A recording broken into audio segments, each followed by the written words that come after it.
Welcome, everyone. It's a pleasure to see you all here tonight. My name is Karen Smith. I'm the Special Collections Librarian here. We have many things to celebrate tonight. It is our 20th anniversary for this reading series, and we're really, really pleased that David Adams Richards is here tonight to help us celebrate that. But he's also here because he is the esteemed winner of the Riddell Award, and it is our pleasure to always try to bring in the winner of the Riddell Award because we do indeed house the Riddell collection here at Dalhousie. So it's our way of honoring both the recipient and to publicize the Riddell collection of literary papers and his personal library.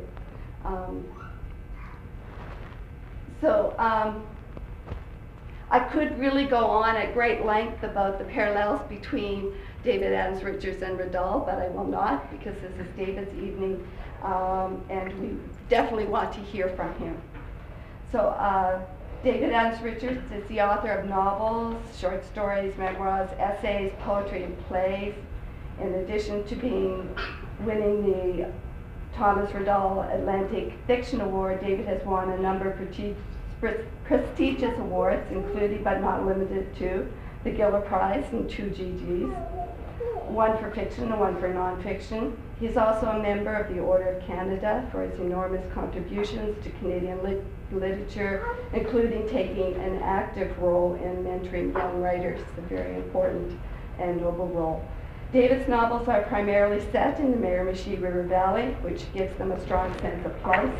His novels center on universal themes such as family conflict, economic class, and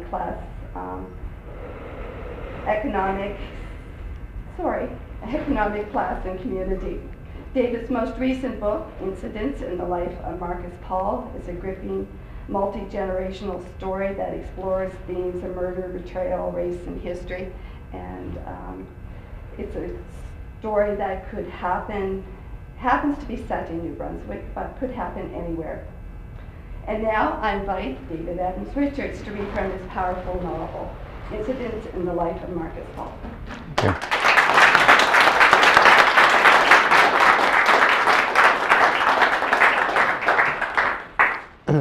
Thank you very much, Karen, and thank you for coming. Not the warmest night to be traveling outside. Yeah, I'm going to read a part from this book toward the end of the book. So a lot of things have happened before then, but it takes place, this part I read takes place actually toward the beginning of the year, most of it, so you get a sense of what happened on the Lutheran, the ship where Hector Peniak died. And the story involves Hector Peniak, a young Micmac kid who went to work in the fourth hold of the Lutheran in 1985 and was killed that morning. And initially thought to be an accident, then suspicion falls on Roger Savage, a local guy who lives next to the reserve. And rumor has it had problems with the First Nations people on the reserve. And the tension grows over the summer, and he's more and more he's castigated and looked upon as a perpetrator of a violent crime. The only problem is he's done nothing. And the people that have done something are looked upon as heroic and exonerated. For almost 20 years, people simply assume that Roger Savage committed this crime, until Marcus Paul, who was a 15-year-old Micmac kid, becomes an RCMP later on, and it takes him 20 years, but he solves the crime and the mystery. And so it deals with Marcus Paul, and it deals with Hector Peniak, and it deals with Roger Savage and the perpetrators of this crime, but it also deals with the idea of greatness and the idea of justice and the idea of courage. And one of the most courageous people in the book is a person who knows what's going on, who feels he knows what happened, and can't say anything because his father was in the hole that day, along with the two union representatives who are called the Monk brothers. They're Billy and Topper Monk, and they were in the hole with the young First Nations kid. So Bryce Peel was a water boy, and he figures he knows what's going on, but he can't say anything about it. And this is his dilemma, and this is the part I'm going to read tonight. And you know, I said this before, Mark Twain and Charles Dickens had this terrible fear that they would appear in public at a reading stark naked. My fear is that I'll lose my voice in the middle of a reading because my voice is nothing like it used to be. And so I hope I don't, but if I do, bear with me. And I'll drink copious amounts of water or coffee and keep on going.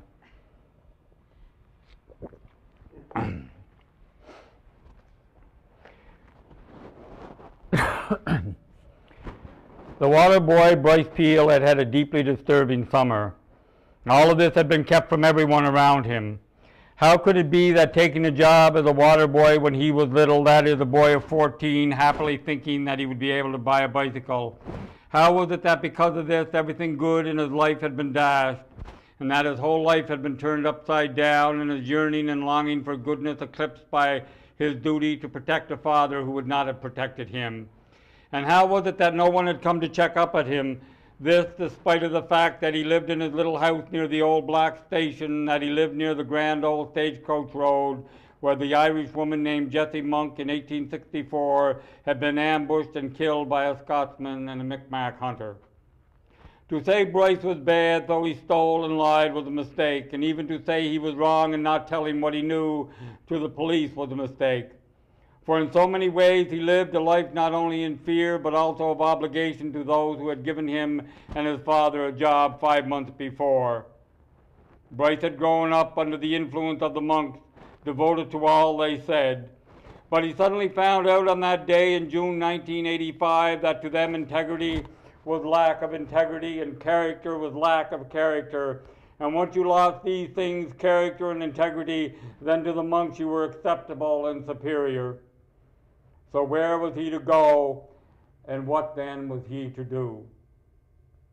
Bryce's father said as they drove back from the Lutheran and crossed the Barty Bogue, that was a terrible thing that had happened.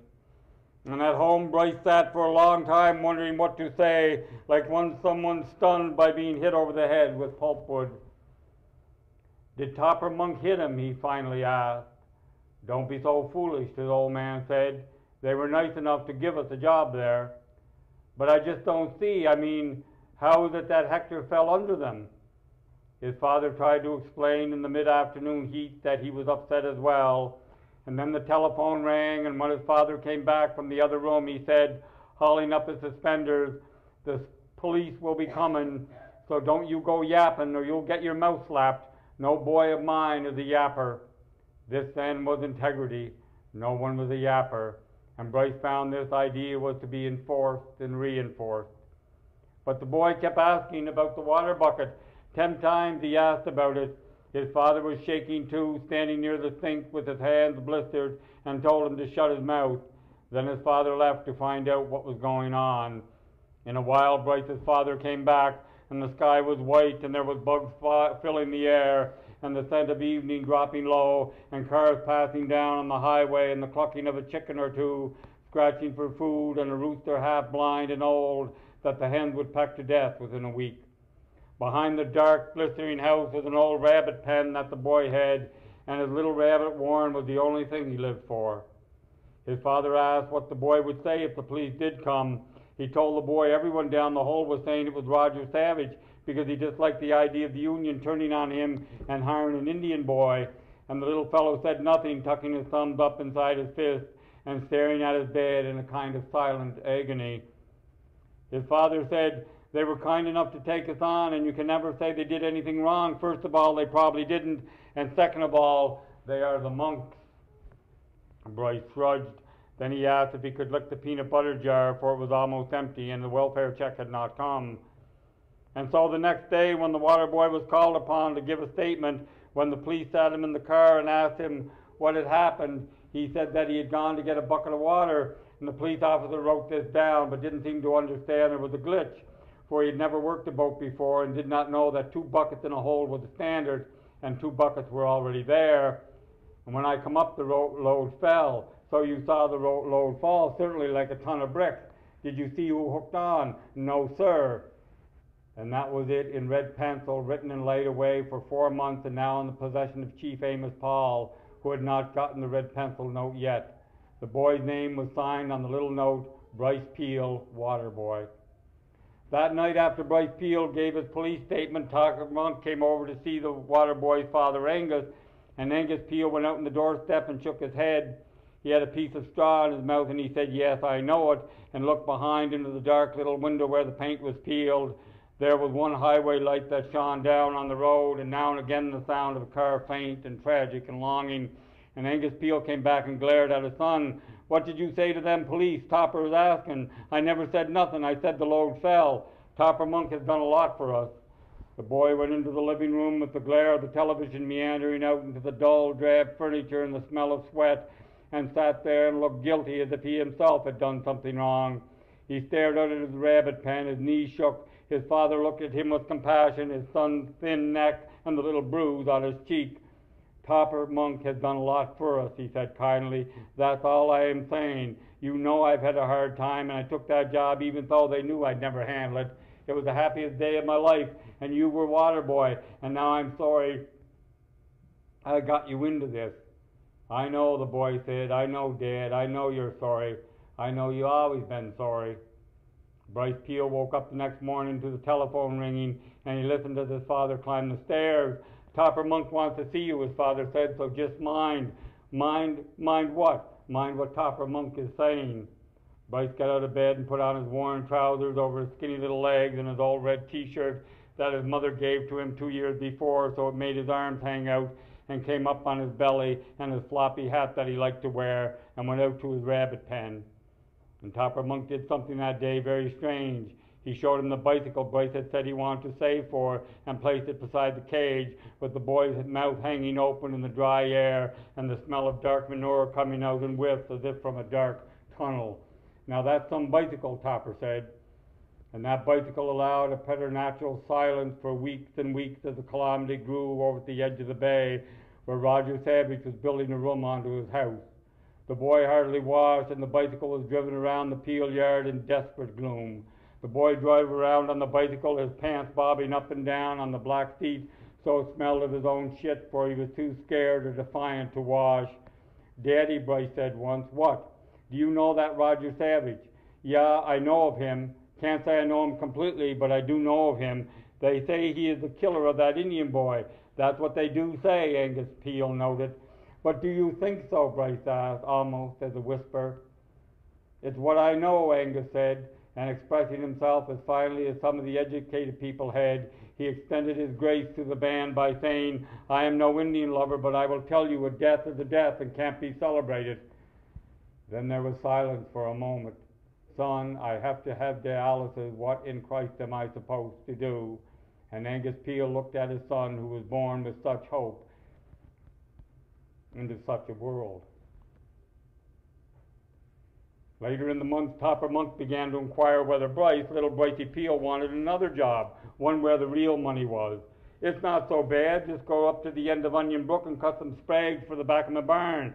I'll pay him $6 an hour, which is not bad for a boy." "But can he do it?" Angus asked, knowing if he was a father at all, he would have to take up for his son. "Oh, God, yes, he can do it, Mr. Peel. He ain't no idiot." "I don't want to do it," Bryce Peel said. "I don't want to go way up to the reaches of Onion Brook and stay there, for that's what they want me to do, and the flies will have a feast. I'll be bone soup for the bugs." But his father could not get him out of it, and they both knew it. Bryce Peel went to Onion Brook. So if he was wanting to tell someone of what he had thought had happened, that person would first have to travel the highway, and then to the upper stretches of the Tavis and Tack, then across to Blueberry Barrens, and from there walk toward Upper Onion, where you would find in a place of nothing 3 small ruined buildings rotting against overgrowth, buildings that belonged to the Monk brothers' father's sister-in-law, a connection that had entrapped the father's siblings in a kind of hell, a monk's hell, as one of them put it back in 1973. There, someone looking for little Brycey Peel was not done looking, but would have to complete another 3 miles along a pathway ribboned out through the swamp and alder toward a brook that could be heard now and again against the lost blue sky. Here, in amongst the smell of vetch and monks and the constant whine of bugs, one would hear the onion fall sooner or later, and an old windfall over a deep gorge was the only way for the boy to get across to the other side. When Topper brought him to the falls, Bryce realized he had to cross a deadfall, and it was 30-foot drop to the low stream and boulders.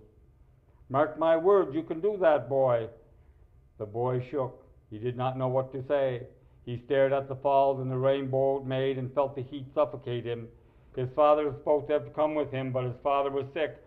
Bryce had never in his life felt this alone. He had to cross a log, and far beneath him he could see some sea trout. "It will be so much fun," they had said. "You'll be able to catch trout." "I can't go over alone," the youngster said. "Here," Topper Monk said, "get up on me shoulders and I'll walk you across." So Topper grabbed the little boy and put him on his shoulders, and with his knapsack in one hand and the bucksaw in the other, started out. By the time they were 2 feet out over, it was impossible to turn back, and sitting hunched up on Topper's shoulders, the boy was off balance and felt they'd fall. "Keep her straight up on me," Topper warned.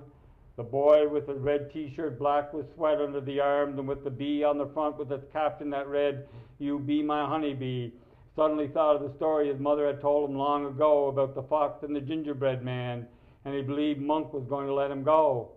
He won't be able to, the boy thought, not when he has me, because if I go I'll latch onto his head until he goes too.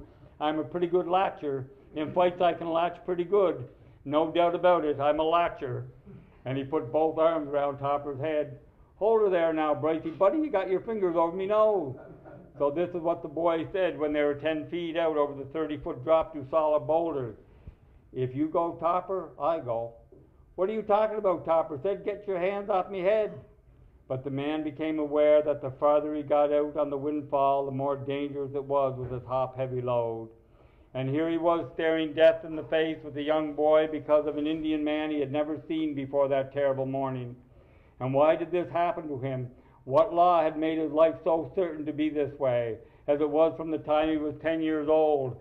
And why now, when he himself had wanted to settle things and have his own house and back lot, why now did that Hector Peniac, that Micmac man he had never cared about one way or the other, come clambering down the ladder into the hole with his fine features, looking resolute and dignified, and in some respects urban, and his kindness as he offered them gum and cigarettes?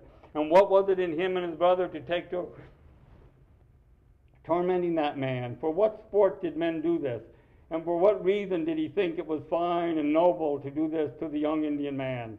And now that he realized that it was neither fine nor noble, what reason was it that he had to relive it every day and could never rid himself of it? Once they had reached the other side, Topper crossed back and forth much more swiftly and left Bryce's supplies in 3 boxes by the tamarack tree near the cabin Bryce was to sleep in as the sun beat down on his red face. He took the boy and showed him that small one-room cabin with 2 cots and a rusted stove, airless and sad, with a poster from 1966 that said "Gunk, the Great Cleanser," and showed a girl in a half-unbuttoned top leaning over an engine.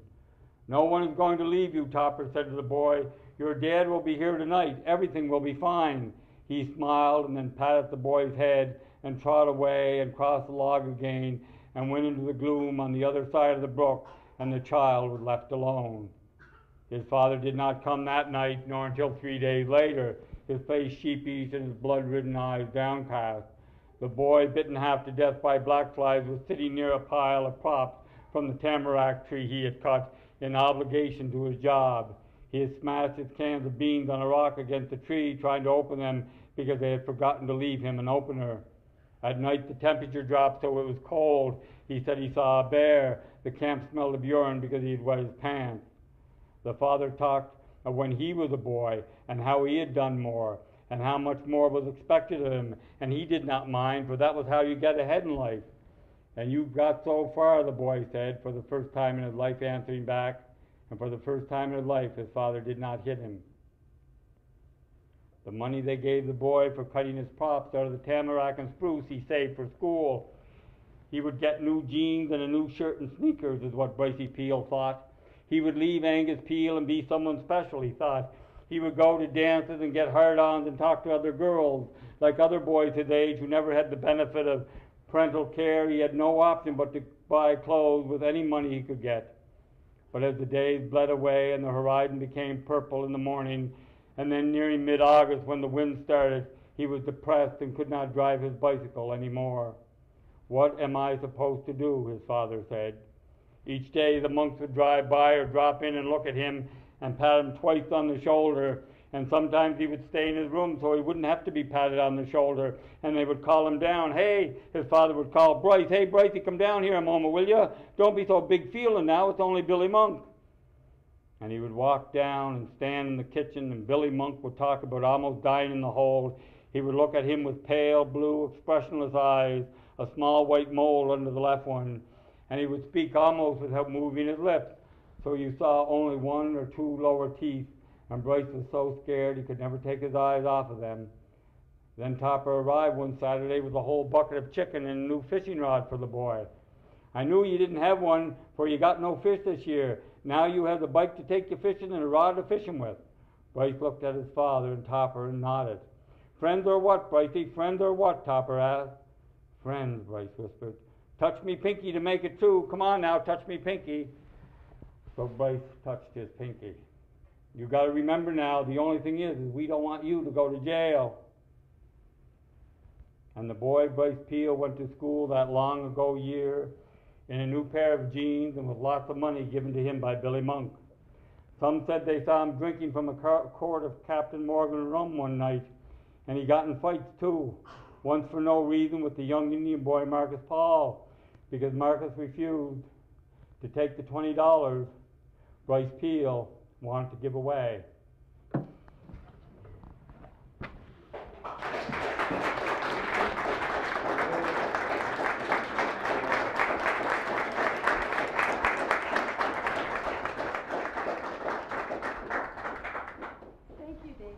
Wonderful. You took us to another world. It's hard to get back to this one.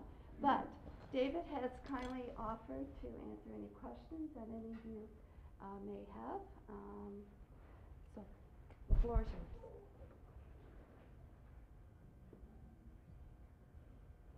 How about those Leafs? They haven't lost a game.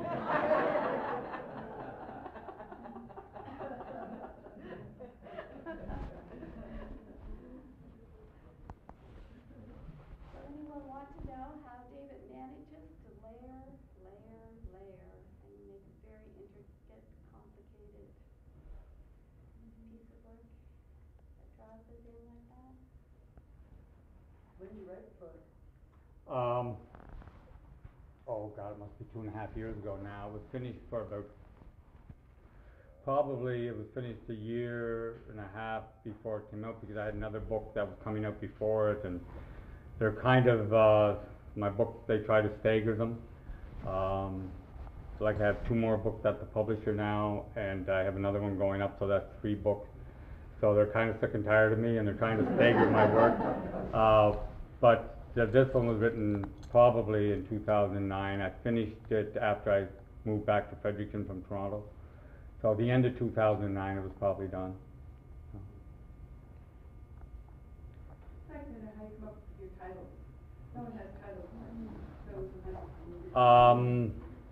I generally come up with them myself, and I've just, for instance, Lives of Short Duration, I thought of that when I was in a bar in Spain one day, and it took me 4 years to find the book to put it with, but I knew I had the title. So that's sometimes how it works, but with for instance, with Mercy Among the Children, the book was going to press. The Coming of Winter, the book was going to press, and Bill Bauer, who's a professor at St. Thomas University, phoned me up and he said, I have a title from one of your poems called Blowing into Winter. And I said, oh, The Coming of Winter. So that's how that got named. That was my first book. The Mercy Among the Children was interesting because my publisher and editor, Maya Mabdi, phoned me up, and she said, the book is going to press next week, we need a title. And I said, well, I can't think of one. She said, well, you got to think of one. She said, I was thinking of one. She said, in the book, the girl in the book is Autumn Henderson, and she's a little albino child. And Lyle thinks he's going to get her a pair of contacts to make her eyes blue. And this is what he's going to do. And so Maya said, why don't we call it Autumn Blue? Autumn Blue. And I said, well, I'll think about that. And so I phoned Wayne Johnson, and I said, Wayne, Maya wants to call this Autumn Blue. What do you think? He said, it sounds like a house paint, David. And he was right. So then I was reading Yeats's Among School Children that night, and then I thought of that, I got that title. So I mean, what I'm trying to say is that I never know how they're going to come about, but some of them come halfway through the book, like Evening Snow Will Bring Such Peace and stuff like that. So. When did you first start writing, and how did you go about finding a publisher originally? I first started writing when I was 14, and it was a strange thing which I've told many times. I got a book for Christmas called Oliver Twist, and it didn't have any pictures. And I said, how can you read a book without pictures? And pictures tell the story. The words are just, So anyway, I left it on the side of the nightstand for about 3 or 4 months and didn't bother looking at it. And then one night I knocked it over, doing something. I picked it up and I started to read. And I read the book in 3 days. And I learned a couple of things. One was that Charles Dickens was a great writer. And secondly, that I wanted to be a writer too. So I mean, that's essentially how I started writing. And I never read Dickens again. And the reason for that is because somebody gave me a copy of Dostoevsky shortly, and once I started reading Dostoevsky, I never went back to Dickens. I think that's unfair to Dickens, because I think Dickens is still a pretty damn great writer, but I got onto Dostoevsky, then the Russians, so I went and I wrote, and I used to hitchhike from Newcastle to Fredericton with poems and stories I'd written, and I'd hitchhike over there and I'd read them to a group of professors.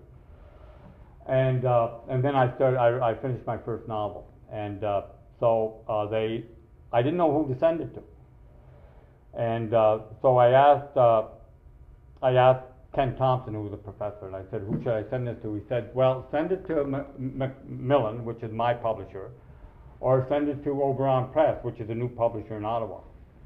And so then I went to Alden Nolan, and I asked him. He said, well, send it to Clark and Irwin, which is my publisher, or if not, send it to Oberon Press in Ottawa. So I cut the top two up and sent it to Oberon Press.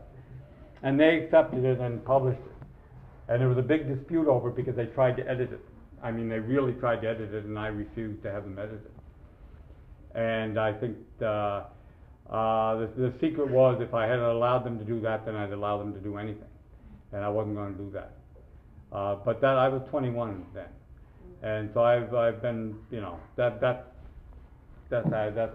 I've been writing ever since. So.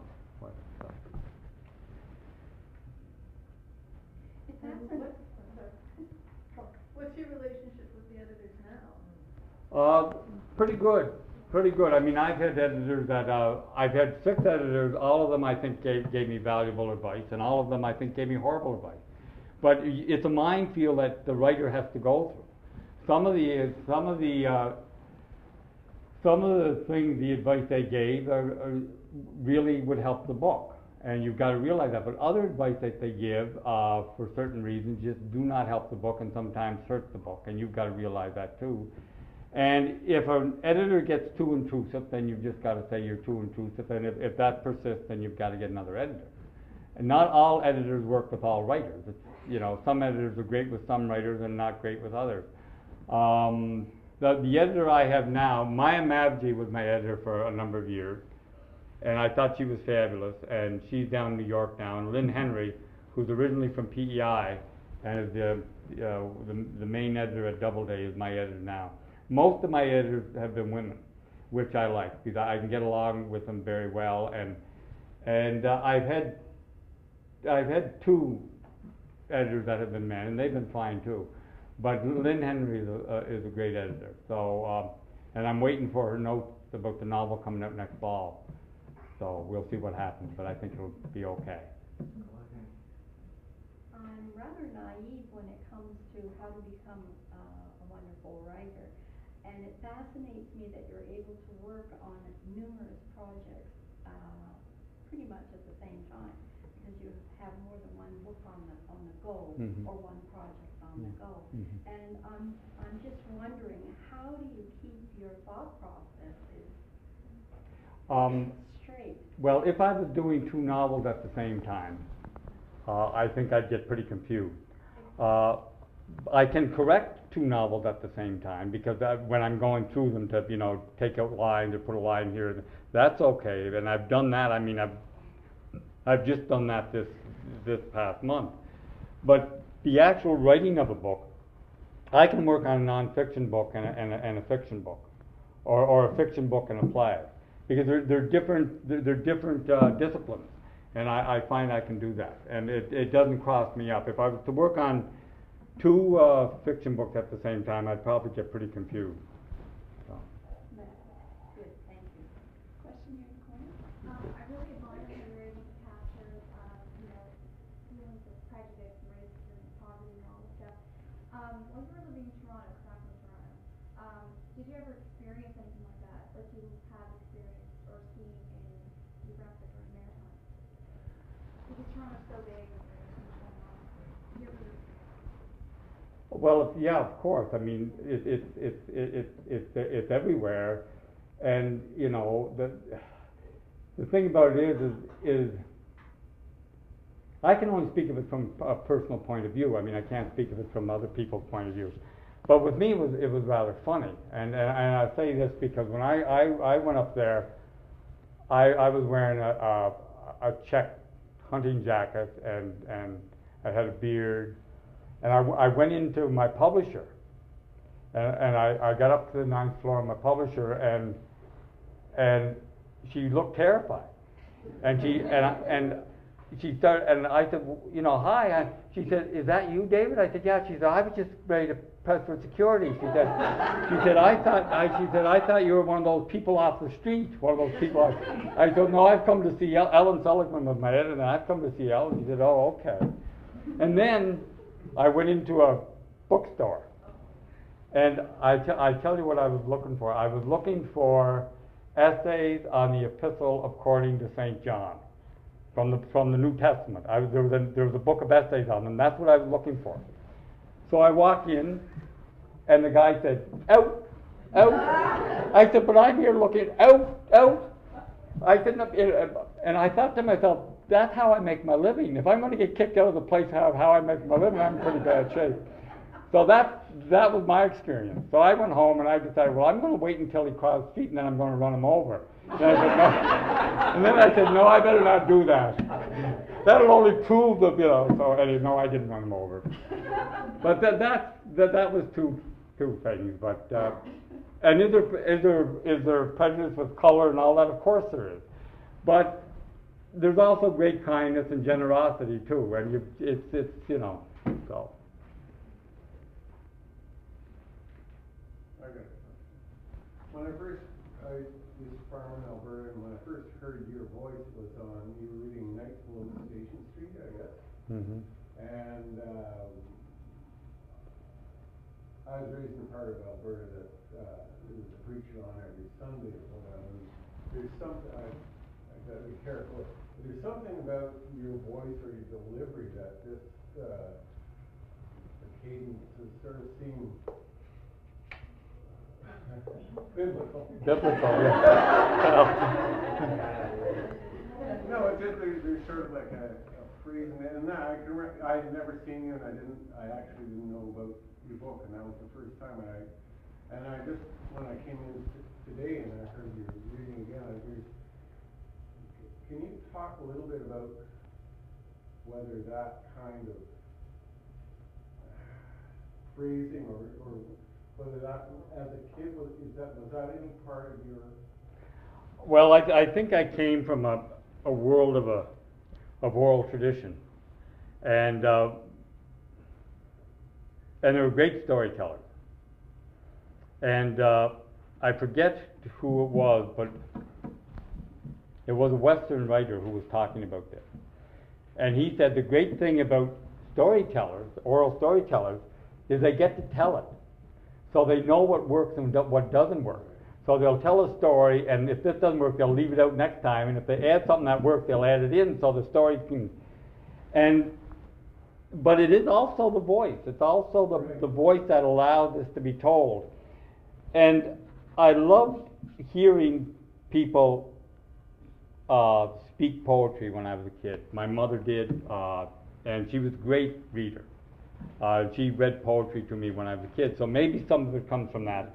But I also loved listening to records from Dylan Thomas and Brendan Behan and these guys.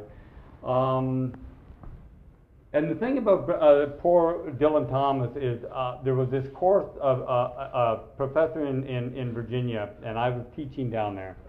And he went on about how he was teaching this course, and he went on about how terrible Dylan Thomas was, what a terrible poet he was, and if he didn't have a voice, no one would listen to him. It was just and I thought, you know, my God, this man wrote "Do not go gentle into that good night." This guy could never write that, you know. So, but the reading certainly helped. I mean, Dylan Thomas was a fabulous reader, and so I mean, maybe it comes from some of that, from my Welsh and Irish back. I really don't know. Yeah.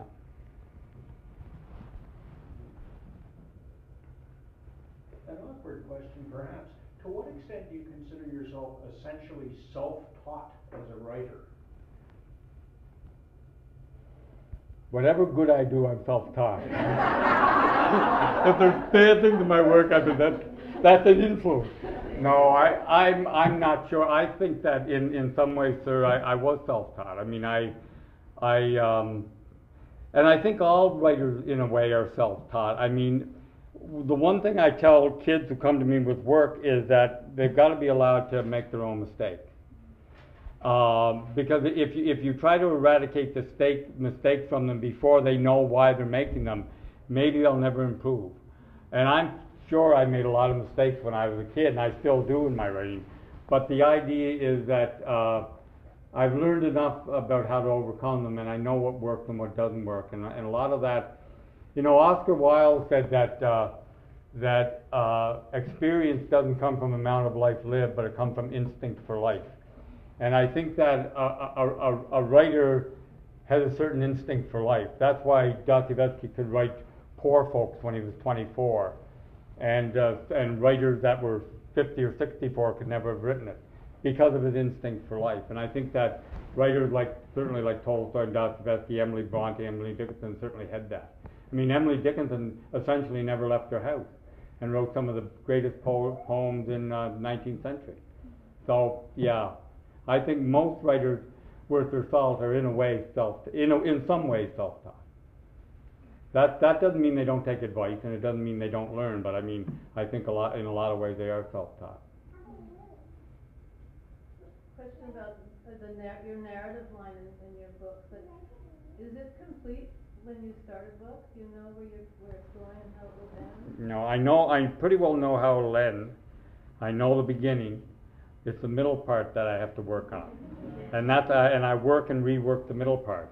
Also, if a character takes over, that's fine by me, because the characters take over, they write the book. When Tolstoy was writing, and I've said this before, but when Tolstoy was writing Anna Karenina, he used to get up in the morning and he'd say to his wife, "I wonder what Levin is going to do today."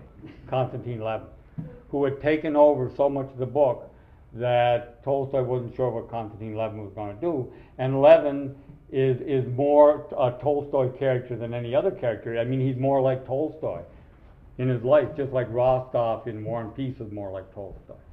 But he had taken over that, and I mean, I can understand how that worked. When I wrote For Those Who Want to Wound It Down, the novel was supposed to be about Adele, and Jerry Bynes was supposed to be a sort of minor character. But once Jerry Bynes came into the picture, it became a story about Jerry Bynes and his attempt at redemption. So a good character can do that. What are some other characters that took over besides Jerry Bynes? Or any of your other characters that kind of took over a book? Oh, yeah. Yeah, but you see, I'm not sure, because in this book, although the title is Incidents in the Life of Marcus Paul, and it deals with Marcus Paul, for the most part, his grandfather is the great hero in the book. This gentle, much maligned Micmac man who spent his whole life trying to do the right thing, becomes a chief at the end of his life and finds this huge confrontation on his reserve, and knows that the young white guy that they're blaming didn't do it and can't prove it. So his life is tragic all the way around. But he is, to me, the greatest character in the book, and I think Marcus Paul would tell you he is too. So. Do you write about people that have influenced your life? Are your characters about people you've met in your life, probably? Oh, yeah, sure. I probably meant them all at one time or another, but most of the characters have something of me in them too, because if you don't, it doesn't matter whether they're male, female, good or bad, if you can't breathe your own life into them, then they're going to remain flat on the page. So in a certain sense, all the characters are a part of me. And I'm not trying to be egotistical here, I'm just saying you've got to breathe your own life into them. But yeah, I grew up with kids like Marcus Paul and like Roger Savage. I grew up with kids like Jerry Bynes. So yeah, I want to write about them. I want to tell about them. Yeah. Question front, maybe, and then we'll get.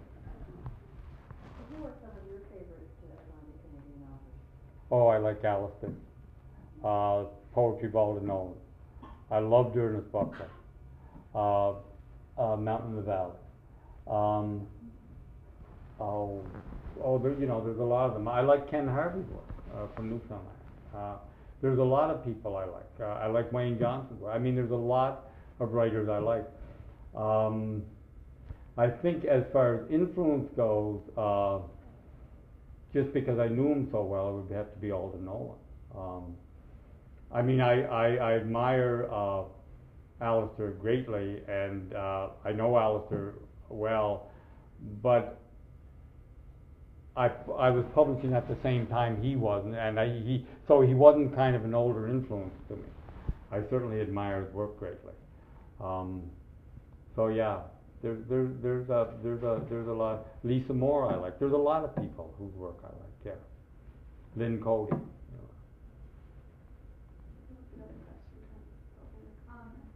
I'm just nervous, so I'm forgetting a lot right now. That book you wrote about those two brothers who had that lumber company. Oh, Meager Fortune? Yes, that one.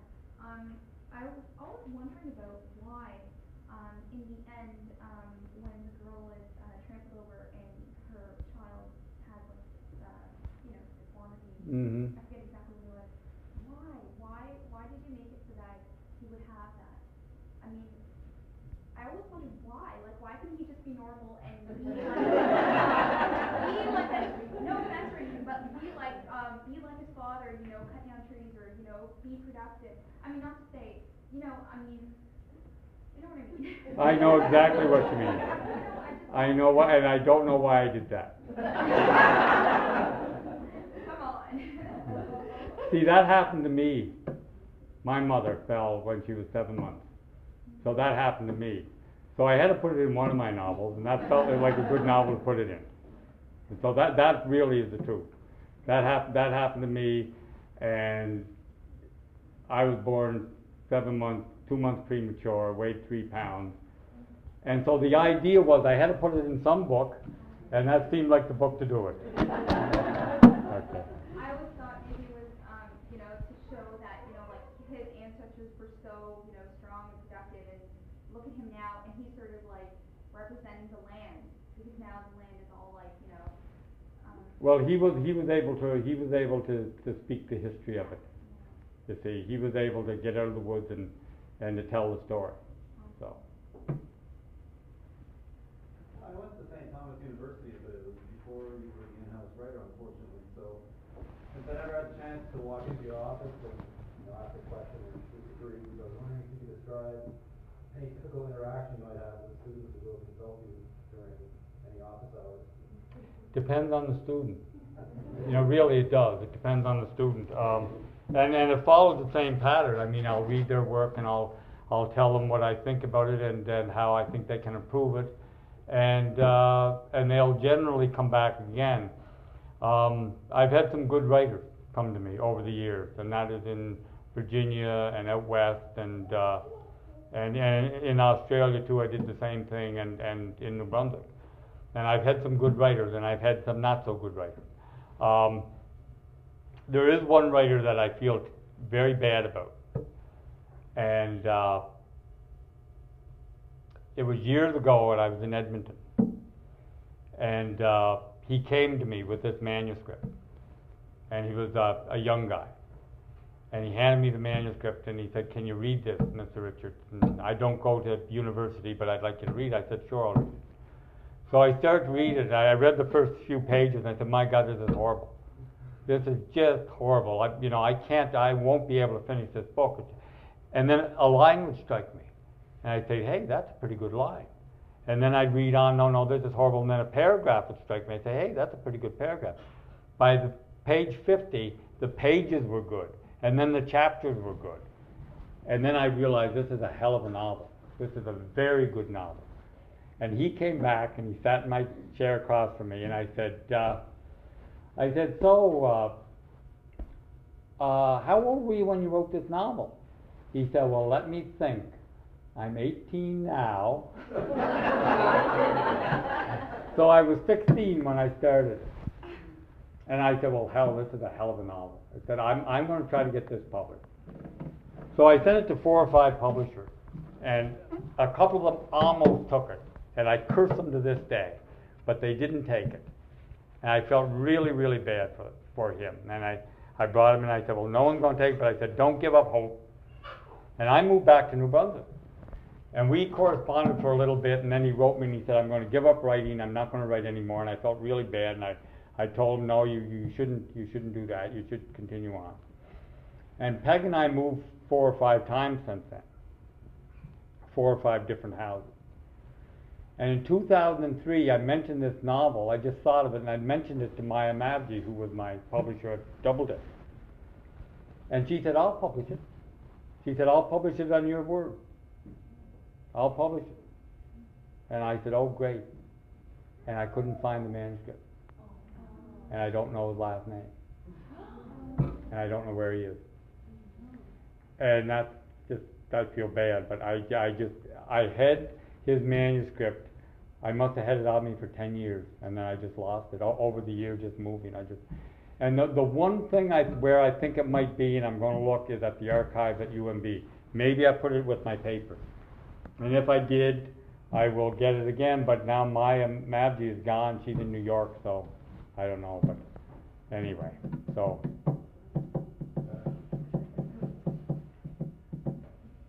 Just curious, since you mentioned your archives, what do you do with your archives? Do you ever go back to it? No, God, no. No, I don't really. There's so much of that stuff I don't want to look at anymore. So much of it is not part of my life anymore. It's like looking at a ghost in so many respects. I have an essay where I say the ghost I'm looking at is me, and it was about leaving New Brunswick and heading for Toronto with all of these papers piled around that I was sending away to the archives. And it's in my past, really. This work I did, I don't want to go back to it.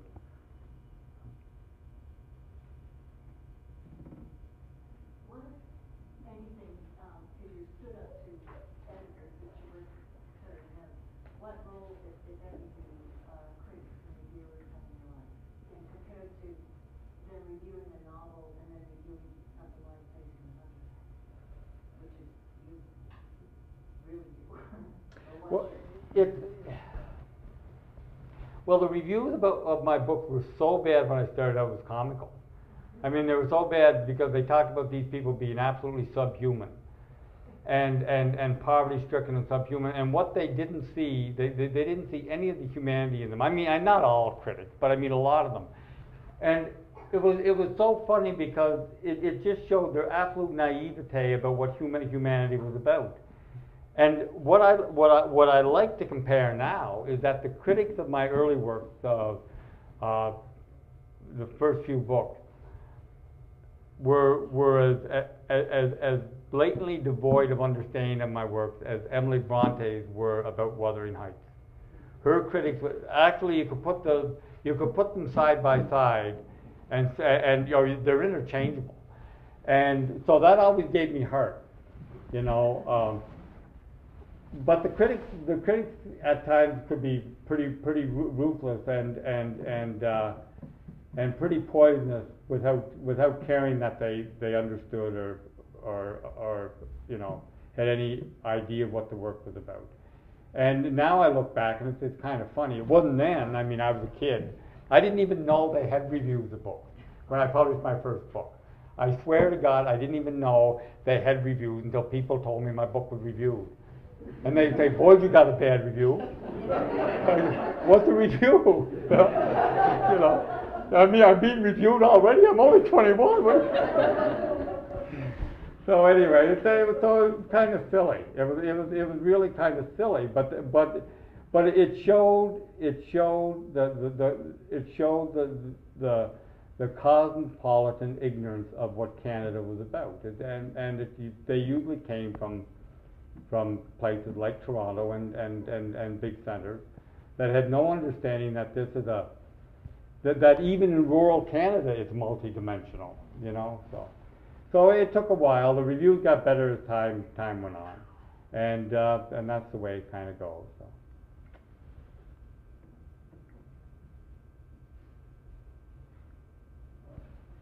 David, you've been writing novels now for pushing half a century, over 40 years. Pretty much, yeah.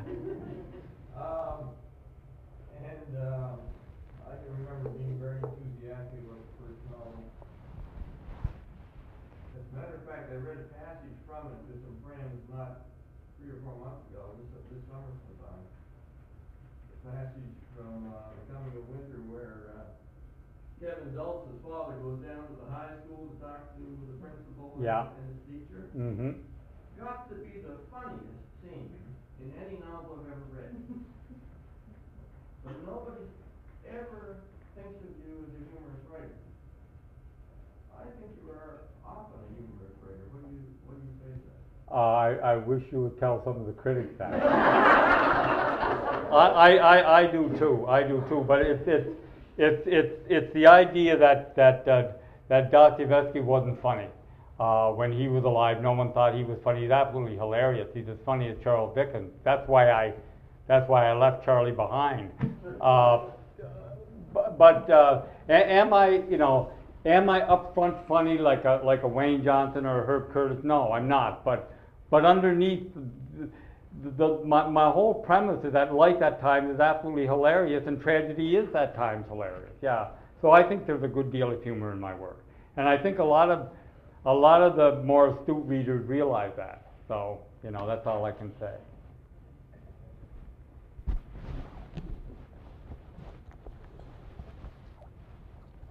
Okay. Thank you very much.